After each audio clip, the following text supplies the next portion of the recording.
একটি লিচুর বিচি গলায় আটকে ছটফট করে ছোট্ট একটি শিশু এ দুনিয়া থেকে বিদায় নিল। আজকের এই ভিডিওটি শুধু একটি খবর নয়, এটি একটি বাবা মায়ের জন্য একটি সতর্ক বার্তা। ভিডিওটি আপনারা শেষ পর্যন্ত দেখুন, কারণ এই ভিডিওটির কারণে বেঁচে যেতে পারে অন্যান্য শিশুদের জীবন। একটি ছোট্ট লিচুর বিচি একটি মুহূর্তে অসাবধানতা, আর তাতেই নিভে গেল পরিবারের পুরো পৃথিবীর আলো।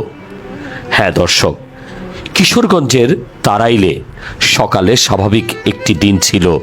পরিবারের সবাই বসে লিচু খাচ্ছিল। হাসি খুশি চঞ্চল ছোট্ট শিশু ঋত্বিক সাহা ছিল সবার মাঝখানে।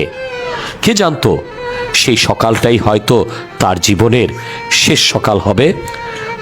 হঠাৎ একটি লিচুর বিচি আটকে যায় তার গলায়। মুহূর্তের মধ্যেই শুরু হয় তার শ্বাসকষ্ট। ছটফট করতে থাকে ছোট্ট শিশুটি।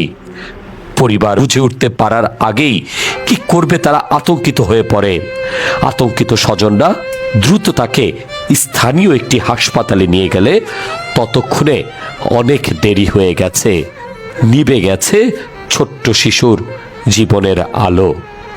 ডাক্তার জানিয়ে দেন আর বেঁচে নেই ছোট্ট ঋত্বিক। ভাবুন তো, কয়েক মিনিট আগেও যেই শিশু হাসছিল, খেলছিল, মায়ের কোলে আনন্দ করছিল, সেই শিশু হঠাৎ কয়েক মিনিটের ব্যবধানেই নিভে গেল জীবনের আলো।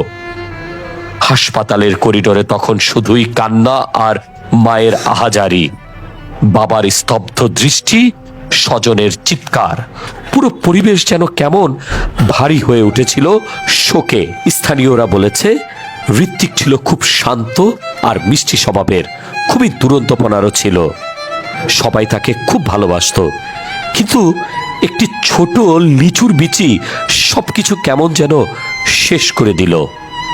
প্রিয় বাবা মা, আমরা অনেক সময় ছোট্ট ছোট্ট বিষয়ে গুরুত্ব দেই না, কিন্তু শিশুদের ক্ষেত্রে খাবারের সময় সামান্য অসাবধানতা ভয়ঙ্কর দুর্ঘটনা ডেকে আনতে পারে। বিশেষ করে লিচু, আঙুর, বাদাম, কাঁচা আমের আটি, ছোট্ট ছোট্ট খেলনা, এসব শিশুদের হাতের নাগালের বাইরে রাখুন। সতর্ক থাকুন। শিশু খাদ্য খাওয়ার সময় কখনোই আপনার সন্তানকে একা রাখবেন না। মনে রাখবেন, হাসতে হাসতে খেলতে খেলতে হয়তোবা তার ছোট্ট গলায় আটকে যেতে পারে সেই খাবার। আর যদি কখনো গলায় কিছু আটকে যায়, তাহলে প্রাথমিক চিকিৎসা দিতে ভুলবেন না। যত দ্রুত সম্ভব হাসপাতালে নিয়ে যাবেন। একটি পরিবারের বুক ফাটা কান্না হয়তোবা আপনার আমাকে সচেতন করে দিয়েছে। ছোট্ট ঋত্বিক আর কখনো ফিরবে না। কিন্তু এই ঘটনা থেকে শিক্ষা নেওয়া আমাদের অনেক জরুরি। সবাই ভিডিওটা শেয়ার করুন, যেন প্রতিটি বাবা মা এই ভিডিওটা থেকে সতর্ক হয়ে যায়।